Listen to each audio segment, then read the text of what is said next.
Hello and welcome back to Just Between Us, the podcast for the girls who dare to dream big and live fully. I'm your host, Brie. And I'm your host, Siobhan. Thank you so much for being here again today. As you know, it's literally our favorite time of the week. If it is also your favorite time of the week, which we really hope that it is, please help support us by giving us a like, a share with anyone that you think would resonate with this episode or just with our podcast in general. Comment below what your thoughts are on this podcast too. And I'm honestly so excited for this episode because we have our second ever guest on today.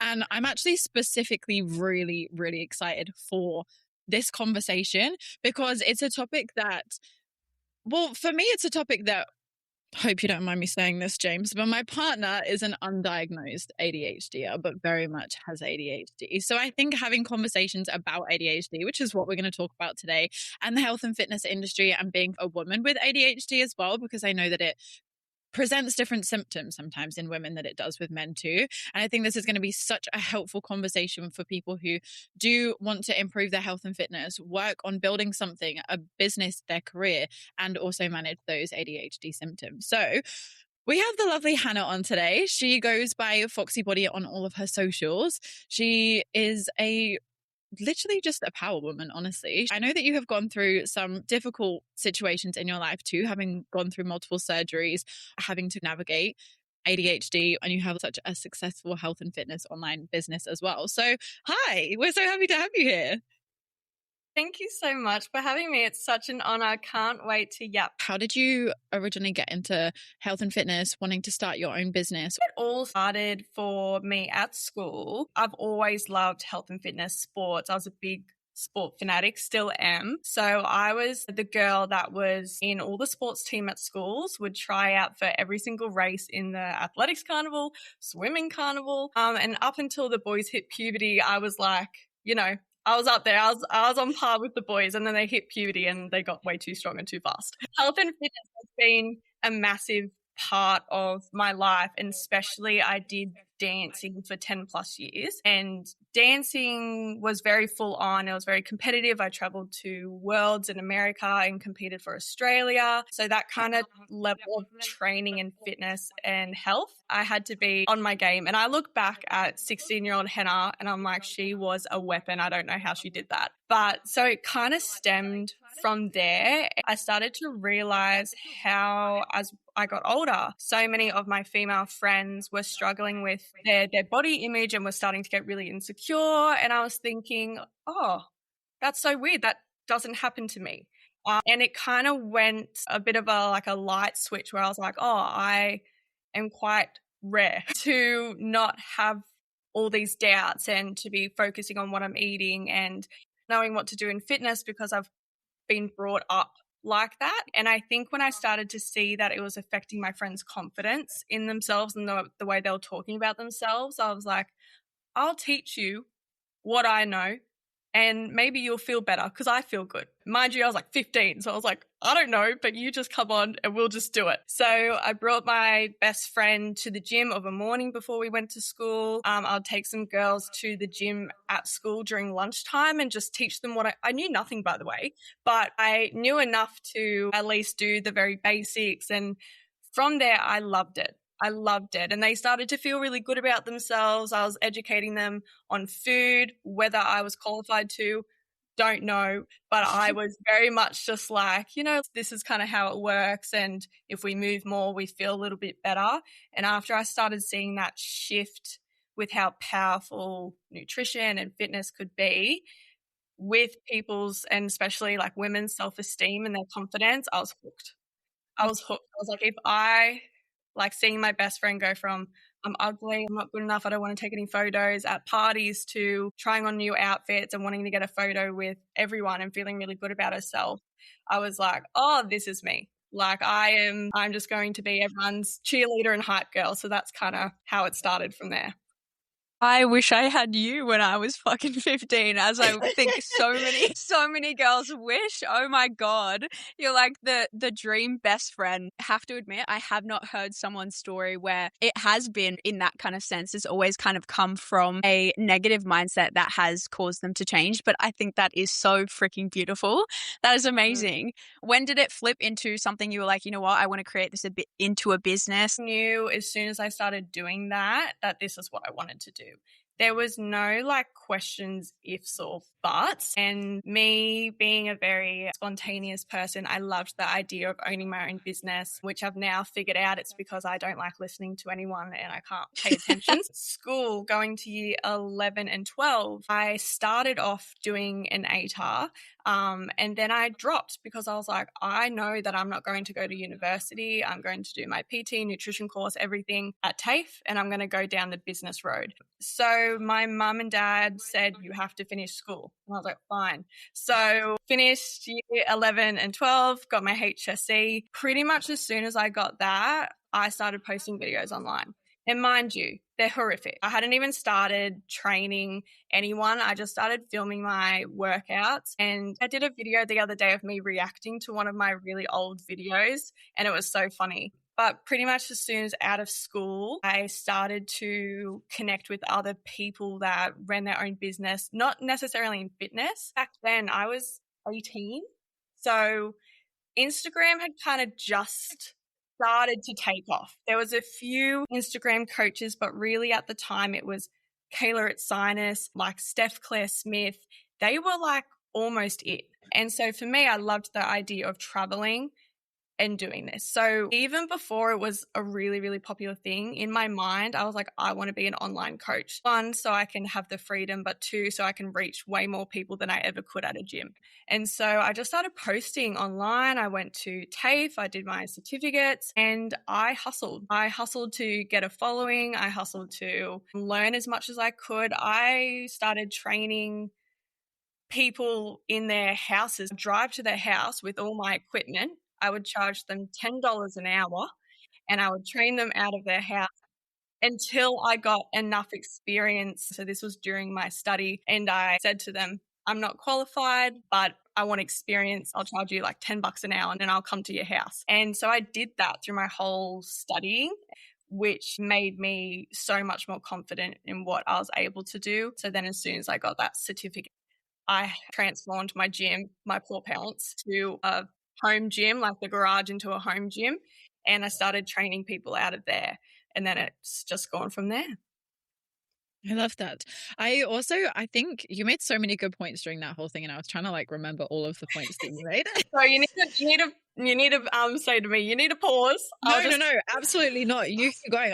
You made so many good points that I was like, yeah, you're so right. You made so many points that I feel like happen to so many of us who start our own businesses and kind of go through that same journey. I also thought that it was funny. We did a podcast episode a couple of weeks ago about the behind the scenes of having a business and what you just don't really see online, or the misconceptions that people have. And one of the things that we both agreed on was that we wouldn't change it for the entire world because we're both very bad at listening to other people or being told what to do. So we've always known that we needed to have our own business because otherwise we're just going to like get on everyone's nerves. Oh my God, they are the worst people to employ. Yeah. Yes, absolutely. And I had, because when I first started, I definitely wasn't I was doing $10 an hour PT. So I wasn't making near enough money to any degree. So I was working 3 jobs at one stage. I worked at Anytime Fitness just as a receptionist from 4 a.m. till 9 a.m. And then I would work as a pool lifeguard from like 10 till 3. And then I'd have people come over to my house and do the PTs from 4 till 8 p.m. I did that for God knows how long. And, people on the outside would just be, oh, like, Hannah's doing really well. I was dying. I was actually dying. Everything that I was earning was going straight into my business. And I think that to me is such a milestone, and it just really reflects business in itself because you just have no idea what's happening. Everything I was earning was going straight towards my business. And then eventually I could go full time and everyone's like, oh, that was so easy. And I'm like, I don't think so. Yeah, you're like, you literally have no idea what I've been doing to get to this point. Like, shut up. I think it's crazy because so many people would listen to that and be like, oh my God, that is insane. Why would you ever do that? But it's like, that is literally what it takes and why you are where you are now, because you Yeah. were willing to do whatever it took. And you had this, I like to say, a delulu brain that whatever you do, you'll make it work. And you backed yourself so hard. And look at you now. And you're so right. People get this perception that I can just post a few videos on social media and I'll blow up. But that is so far from the truth. You busted your ass, and from such a young age too. And I think that's why it's also so important to find a passion where you actually enjoy what you do, because if you don't, those hard moments where you are working 3 jobs where you're getting paid nothing is something where most people would quit. It's too hard, nothing's changing, like what's the point? But I absolutely have to commend you on the fact that not a lot of people will do this or work for free these days, but the fact that I guess it's more just petrol money to drive to someone's house and do that to gain experience. So many people just want to get paid for the bare minimum these days. And I think one of the most valuable things is actually gaining experience, gaining knowledge to then be like, hey, I back myself enough to actually start charging people. But you did that on top of everything that you were doing. So I love that you shared that story, because the reality of growing a business, the reality of what it takes to be successful isn't just like, oh, one day she popped up on social media and now she's fucking thriving. You worked your butt off, and that is why you are where you are today. So that is an inspiration, but it also shares with people that, you know, that's truly what it takes. Like nothing in this world gets handed to you on a silver platter. And can I ask, how have you gone managing ADHD with all of this? I want to know the pros and the cons, because I feel like the fact that you do have ADHD and you want to go all the time also could potentially benefit you, but there's also obviously the caveat to that as well. Yes, it is tricky. I feel like as a woman, and I know from now being diagnosed and my experience that I'm definitely not alone, we get diagnosed so late. So even through school, it was she's really chatty, she's distracted, you know, all these things that came up, she can't focus. It was just like Hannah being Hannah off with the fairies. Literally, did I know that no wonder I hated school. Couldn't sit still for the life of me. Could barely retain information. I've just learnt so much about my past self and how that has affected me. And having ADHD and running a business is the most challenging thing I have ever done.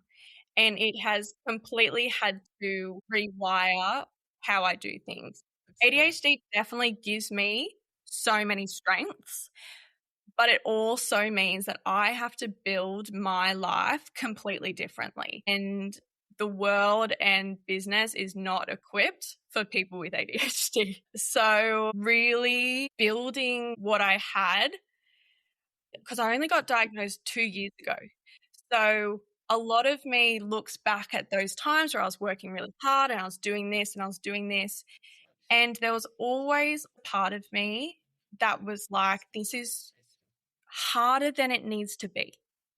It was almost like it was there, but I couldn't actually grab it. And it's not because I wasn't working hard enough or that I wasn't wanting it enough. It was purely because I didn't have the strategies and the stuff that I needed to know to reach my potential. And it's such a mind game when you constantly feeling like you're never living up to your potential, but you don't know what's stopping you. And I've heard that a lot of women in my case have felt like that, just never quite getting there. And so we're always trying to prove that we're enough and we're doing more work than the average person has to, but we're still not quite getting to that point. I didn't realize how much of that related to what I struggle with and how ADHD works and how my brain works. So the development, especially in the last couple of years since being diagnosed, has been such a game changer, because I've actually learned, okay, that was why that wasn't working and why that was so hard. It's the simple stuff that a lot of people have misconception of ADHD. You know, people think of hyperactive, like crazy, loud, spontaneous, everything. And yes, I definitely have all those things, but it is that surface level. There is like a whole iceberg underneath where it's like difficulty starting tasks, hyper focusing on something so much that you're holding your pee in for like 8 hours plus and you haven't drank any water or ate any food. It's just forgetting routines, forgetting dates, feeling overwhelmed by absolutely everything, feeling like you could start a new business but can't even put your washing away. It's a constant chaos and just it's so hard to navigate. So what I've found that's been really difficult is I like to focus on one thing. And when I mean focus, it's not very much. It's very hard for me to focus. But when I do, it's normally a hyperfixation. So that means every other area of my life goes out the window, which creates trouble in itself. Last year, I was really, really focused on my business. My health went out the window. My mental health went out the window. A lot of my relationships were kind of ruined because I literally couldn't focus on anything else. And so being an entrepreneur and having to be the jack of all trades is extremely hard because I feel like it's very difficult to transition to each different thing that you have to do in a business. I would just want to do one. And that's all I want to do because transitioning and doing lots of different things is super difficult and overwhelming for someone with ADHD. So it's definitely been a challenge, but there's ways around it. And I've realized that my main thing is I can't rely on remembering things. I have to build an environment that remembers things for me. So a really big, I guess, thing that helps me is my partner. He is my executive function. He takes everything that I can't do and helps me channel my executive function. And he's amazing. But being medicated now has definitely helped everything in terms of business. Like it's just, you just can't trust motivation. We're so reliant on dopamine. And when you have things to do as a business owner, but you literally feel paralyzed, like you can't do them, that ends up stacking up to panic attacks, anxiety attacks. And yeah, it's definitely a complicated mental health that I don't think a lot of people really understand how deep it goes. Yeah, I think you're so right in that last point, which is why I think that these types of conversations are so important. Because I think ADHD as a word is everywhere now, but people who don't have ADHD actually have no understanding or idea of what that actually means or what it actually makes a struggle or how you feel on a day-to-day basis if you do have ADHD. It's just that word that's put out there. And as you said, it's that thing that we're like, oh yeah, they're just hyperactive. They just like have difficulty focusing. But it's so much more than that. And that's very much diminishing. I was about to say deminimizing.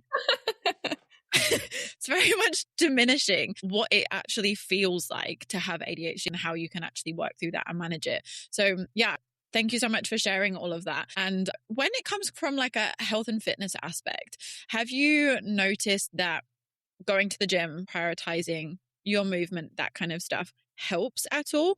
And have you also recognized or noticed that your ADHD gives you any struggles in the health and fitness realm for yourself? Mm-hmm. It's a lifeline for me. Mm-hmm. The gym, being active, it's a lifeline. Last year when I focused really, really hard on my business, and I don't regret it, but I wasn't working out and moving my body as much, my mental health and all my ADHD traits got so much worse. Really, for me, fitness and health and moving my body, it's a lifeline. Like I notice how differently I show up day to day if I'm not working out regularly. So it's sort of as much as a must as my medication that I take, you know, it's even more so. And the struggles with your fitness and health journey that a lot of women come to me for, like my clients, is the consistency. Because we are all or nothing human beings. Consistency and ADHD, they don't go together. And so you have to realize that if you were to go all in, that you're going to burn out. And the biggest thing with ADHD is removing the resistance to do what you need to do. Even the slightest resistance can cause Well, for me personally, I don't want to speak for everyone. For me personally, the slightest resistance can cause me to completely shut, and it's called ADHD paralysis. It's where you're not moving and you're not doing anything, but you're wanting to actually move. I could be, at my computer doing work and I'm saying, okay, get up now, get dressed and go to the gym. And I just stand there and nothing happens. And I'm like, go now. And nothing happens. And so removing the resistance of, okay, if I haven't planned my gym session, or if I haven't picked out my workout outfit, or I haven't planned when I was going to go, all those little things really add up with ADHD. So once I kind of removed those resistances, it became a lot easier. And with going to the gym and showing up, having a plan already in place, which is easy for me because I'm a coach. But when you're a woman that doesn't know what to do, then the overwhelming feeling takes over, and we go to that avoidant procrastination, ADHD paralysis. And I think the other thing that every ADHD person would suffer with would be burnout. I'm definitely guilty of this. I'm constantly going in and out of burnouts. And if someone with ADHD told me that they don't experience constant burnouts, I'd say that they're lying, because, we are designed to be so intense. Our highs are high, our lows are low. Our motivation is like, I can do anything in the world, or it's, I can't do anything. I'm just going to lay in bed all day and rot and die here. There is no in between. And so when you are functioning so high, you can obviously only do that for a certain amount of time, and then you burn out. And that's what a lot of women come to me with ADHD that struggle, because they go really hard for 6 weeks or 3 weeks or 4 weeks or whatever it is, and then they burn out. And so having the consistency is extremely hard for like anyone really, but especially for ADHD, consistency is something that they just don't quite really go together. So you do have to take the expectation away of, doing absolutely everything that you can, to just doing what feels the most realistic, which means the less resistance. So instead of, for me, saying I'm going to go 7 days a week if I've had a period where I'm feeling really stressed or unmotivated, that's a lot of resistance. That's a lot of pressure. So going, I'm just going to go twice this week already lowers the resistance for me personally, and what has helped with my other clients that have had ADHD as well. And then once we start doing it, then we can kind of grow it from there. Motivation it comes and goes like that with everyone, but especially with people like with ADHD. But really, the burnouts, no matter what you do, you're going to experience that as someone with ADHD. It's just trying to figure out, how can we burn out just maybe a little bit for like a day or two instead of like a month or two. I feel like that's my main things that I do struggle with the health and fitness side. And then being very sensitive to textures and food. So I'm a little bit of a picky eater. But again, I hyper focus on food. So it can be quite easy for me because I eat the same thing every single day, and I have for like a year. I don't get sick of it. And then one day I'll literally get the ick from it, and I'll completely change direction. Again. This food is done for me. No, that's so funny. I feel like this is a very complicated question. And if you can't give a full answer, I totally understand, because I can imagine that it's so complicated. But from like a science, neurological aspect, what actually happens in an ADHD person's brain? Like, what is going on that is different? From my understanding, do you guys understand what executive function is? It's kind of just the thing where your brain will tell you to do something and then you do it. I heard this thing on a podcast once, and it was a really, really good example of the difference. It was a neurotypical, so someone that doesn't have ADHD, their brain's kind of like being in a nice penthouse with a waiter, and the servant comes in and goes, well, 2:00 lunch is here, everything's prepped, it's time to go. And you go, okay, I have 15 minutes, I'm going to start doing that, blah, blah, blah, blah, blah. We don't have a waiter or a servant that comes in to tell us anything. So we're kind of just blindly going through life. Just say if that waiter or the servant was the only thing that helped you navigate life, we don't have that. It's kind of like a really aggressive, annoying neighbor that just screams at you from a distance and you can barely hear it. And it's like last minute too. Instead of like, you have something in 15 minutes, you should probably get ready now. It's like, you are supposed to be on that meeting right now. Right now, get up your lazy ass. Like, whoa, what's happening? Last night, I had a client call at 7:30 p.m. and in my head, it was 8 o'clock. I had it on my calendar as 7:30. My assistant reminded me as 7:30 and in my head, it was 8 o'clock. And how that happens, I have no idea, but I even looked at my calendar and it said 7:30. I said 8 o'clock. Like the attention to detail and to focusing, it's just not there. So I guess as someone that doesn't have it, it's 8 o'clock, but then the little maid comes in and goes, actually, it's 7:30. I don't know if that is an accurate representation. That's a great analogy. I love that. That's a really easy way for people to understand how it feels. That's the best I can do. My boyfriend is a doctor and would probably be appalled at the way I explain that because he has explained it many times. And I'm just going here with a random story. He's going to be like, what is He's going to message us and be like, please take that part out. It's not correct at all. Embarrassing.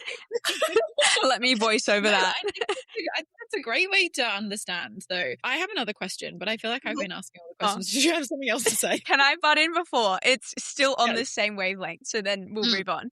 Is it kind of like, you're not prepared, you're not thinking ahead. It's very much like in the moment. It's like the game where it's like the walls keep coming at you.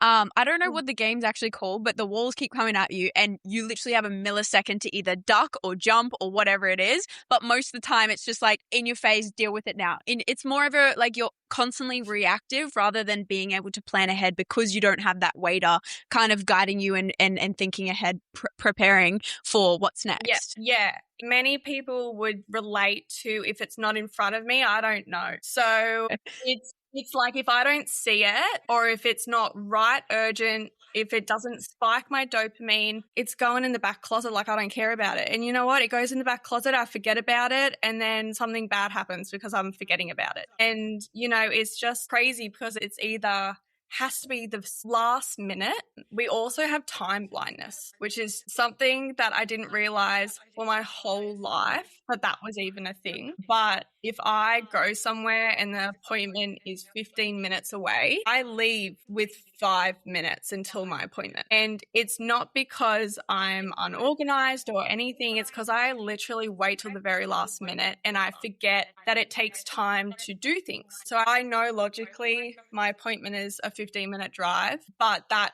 doesn't make sense to me. So I'm going to leave with 5 minutes to go and I'm going to be 20 minutes late to the appointment as I am to everything because I just think I can magically just like get there. And you're going to teleport.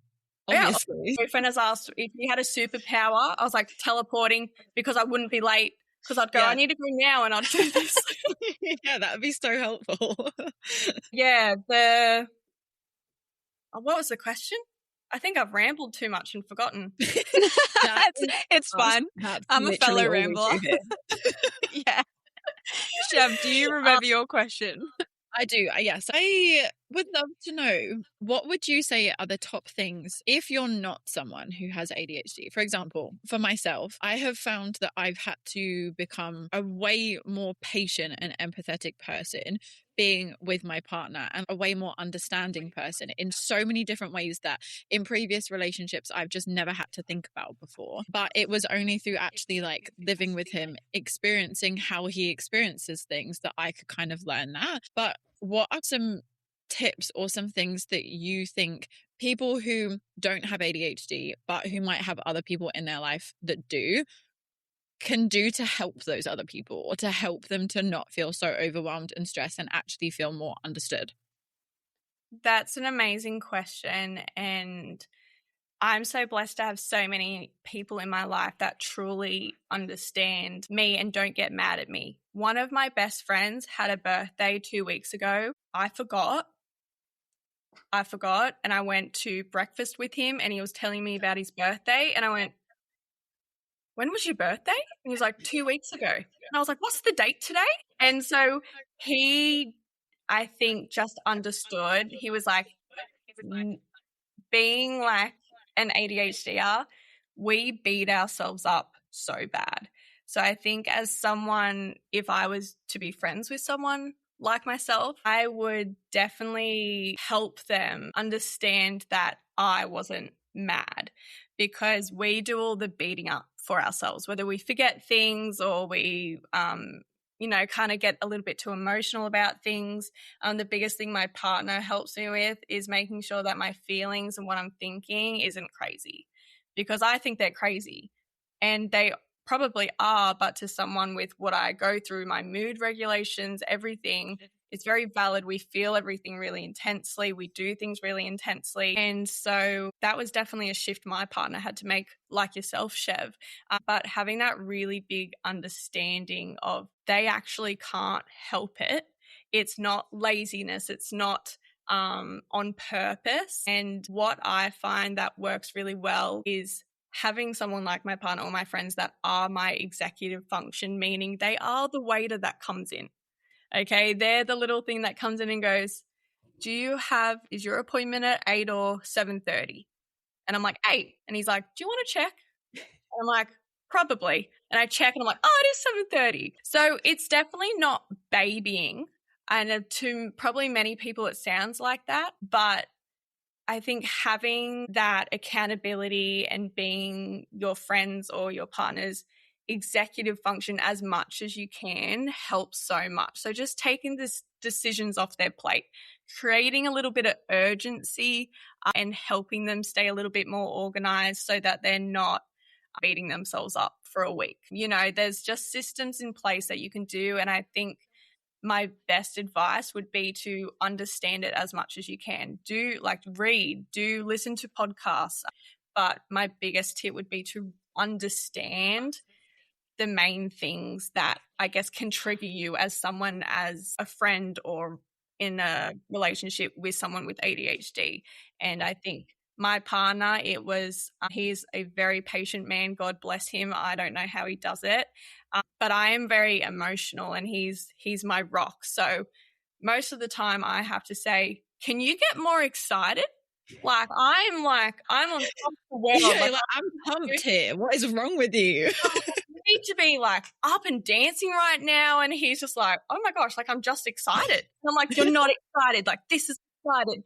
So I think having someone that can understand those levels, but also keep you at bay is really important, because if you have someone else in your life that's like this, it makes us so much worse. So as much as I'm like, why don't you get excited? I'm like, thank God you're stable, because otherwise my life.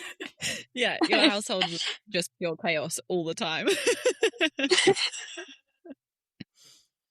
No, I love that. I think it is so important. I honestly think that regardless of whether we're just talking about ADHD or not, I think it's actually something that everyone should do more often, is actually just learn and be more understanding of what other people have going on. Humans are just so quick to judge or to get angry or mad at something that they don't understand or is not done in the way that they do it. But if we could all just relax and ask questions and learn and actually want to understand other people, I think it would just make everything easier for everyone. We'd be living in a way happier world if everyone just asked questions and understood people more. Yeah, absolutely. Yeah. It literally just takes a check-in. Another thing I would definitely recommend is just actually doing a deeper check-in with them. Not just how was your day? How are you feeling? As in, how are your anxiety levels? What's been playing on your mind for 2 weeks but you haven't done? Those sort of check-ins they're helpful. Yeah, that's a great point, actually, because it's kind of along that same lines as almost having your friends or your family or your partner as that waiter to, if you are checking in on them, but actually make sure that you're asking them questions that relate to their life or how they're feeling or things that they've got going on, rather than just the surface level. Yeah.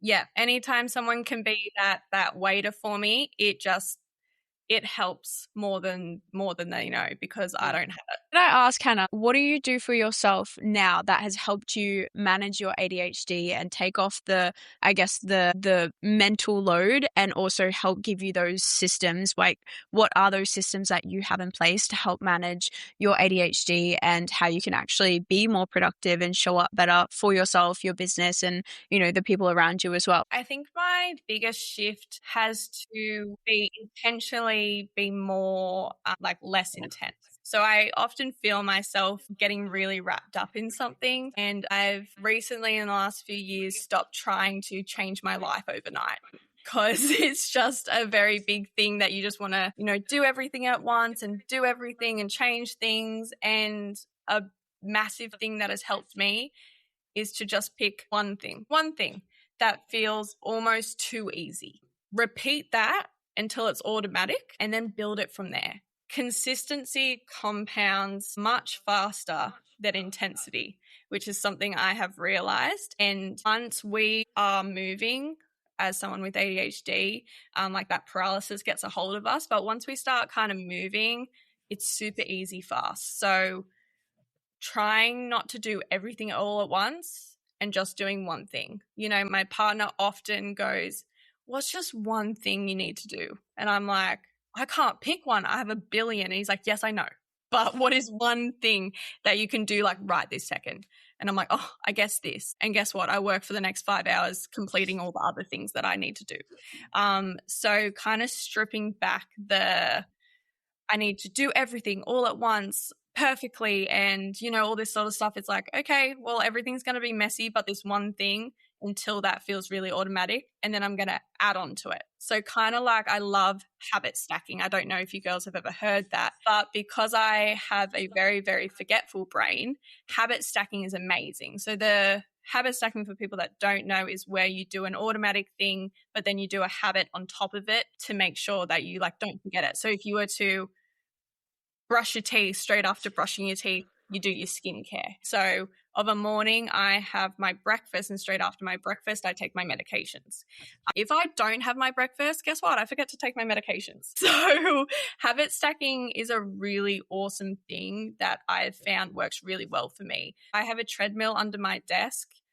I get on my treadmill, and then automatically I'm in work mode. And that's great, because it's kicking my step goals and I'm working. So habit stacking for me has been really, really important and has made a really big difference, especially with business. I feel like it just kind of what I talked about, creating that, reducing that friction. How can I make these things that I need to do easier? I definitely don't rise with motivation. I kind of fall to convenience. And then from there I work. So it's kind of do less to then be able to do more without burning out. It sounds very similar to, I guess, a lot of the stuff that we talk to with our clients, that whether they do have ADHD or not, how much your brain functions. I think it matters even more so for an ADHD brain to actually function, but it's a lot of similarities of the overthinking, the overwhelm, the needing systems and structure and routine to take away the decision fatigue, to actually be able to go, when I do this, this then happens next, this happens next. So for people, instead of overthinking and, I guess, arguing with themselves or negotiating with themselves, it's okay, this is how the plan goes, and I follow the plan and I'll be okay. And it just takes away that kind of thought process, and you just show up and you can actually get so much more done. Would you say it's very similar to what you would do coaching all of your clients, in terms of the system, the structure will set you up for success regardless of a neurodivergent or neurotypical brain? Absolutely. The goal isn't to have a perfect routine. And I think that's where a lot of the clients that come to me and people think that they need to do, just like how ADHD is so intense and we need to do everything all at once and perfectly. People often think like that with fitness and health. It's I need to walk 10K steps a day. I need to go to the gym 6 times a week. I need to do Pilates. I need to be doing this and this and this. And I'm like, my love, you're not even going to the gym twice at the moment. What makes you think that you can go from that to that? And so the goal isn't to have the perfect routine. The goal is to have a routine that you can keep coming back to. So a lot of my clients, I have to go, Josh, let's just bring it back down, because you have tried to do this many, many times by yourself. So we actually need to bring it all back so that you can actually stick with it. And they're like, oh, but I'm not doing enough. I'm like, you are. You're doing enough because you're doing more than you did last month or the month before because you had to keep stopping. You know, so those things that definitely work for my ADHD with health and fitness, it's just a no-brainer for all my clients. Like, we're not very different. We just work in different ways, but the fundamentals and the basics, they work. They work. And so that's definitely something that I really focus on with my clients, and it's why they do get good results, because, hey, they can actually stick to it because it's not all or nothing. And that's how they, you know, build the results. And, you know, discipline is useful, motivation is useful, but good systems make discipline easier, and they have to be achievable first. I couldn't agree more. I feel like it's so nice to hear that it's very similar and the structures of the brain are similar. And it's also nice to hear that that support is also very, very important, and someone having the patience and understanding and awareness to actually help guide you at the same time as you learn yourself. But I also think it's crazy because I feel that human nature is the all or nothing mindset, and someone with ADHD knowing that if I just follow suit with the systems, the structures, that's going to help me be more focused, be more productive, be more successful in the things that I want to pursue. But also knowing that you think fitness and eating healthy, nourishing your body and getting good sleep, managing your stress, all of that stuff is a lifeline for you. So you actually can be more clear and be more successful and productive in those systems that you do set for yourself as well. I love that. And I appreciate that so much. We'd love to know from you, is there anything that you would love to say to our audience and what you would love them to understand, learn about ADHD fitness, about yourself, something you just feel like everyone really needs to hear this right fucking now? Good one. I think I'm going to go into like the fitness and health space. A lot of people think that they need more information to start, but most people actually need less information and more implementation. And I think a lot of people get stuck on, I don't know everything, rather than just starting. And they make things harder than they need to be. Healthy habits, they don't have to be hard. You don't have to walk 10K steps a day. You can walk 5 or 7.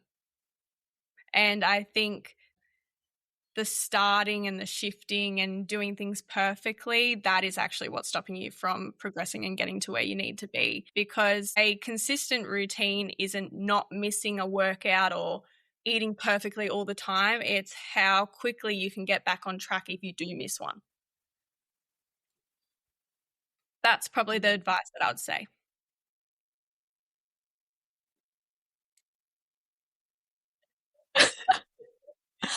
I love that.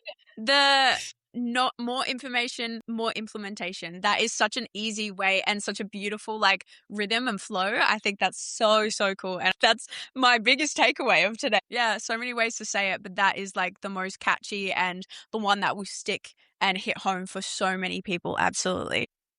Yeah, just Yeah, just shut up, show up, get shit done. I love that. I think what's awesome is that every single time that we speak to somebody that is also in the industry, it is always the same common denominators when it comes to people achieving their goals. And it all comes down to not setting yourself up to fail, in the sense of you don't have to be perfect. You just have to be consistent and just keep going. We literally said in our last episode, it's the last man standing. As long as you keep going, you keep showing up for yourself, there's no reason that you won't be successful and you won't fail in any sense of the word as well. So I love that. We have honestly loved yapping with you, and we appreciate you so much jumping on this podcast and sharing your story and sharing your perspective as well, and helping us understand a little bit more about the neurodivergent brain, which I think is so beautiful. And it's such a pro, but it's, you know, there are cons to it, and understanding both perspectives as well. And thank you for sharing your wisdom about the health, fitness and wellness space to be able to implement these certain things for girls to go out,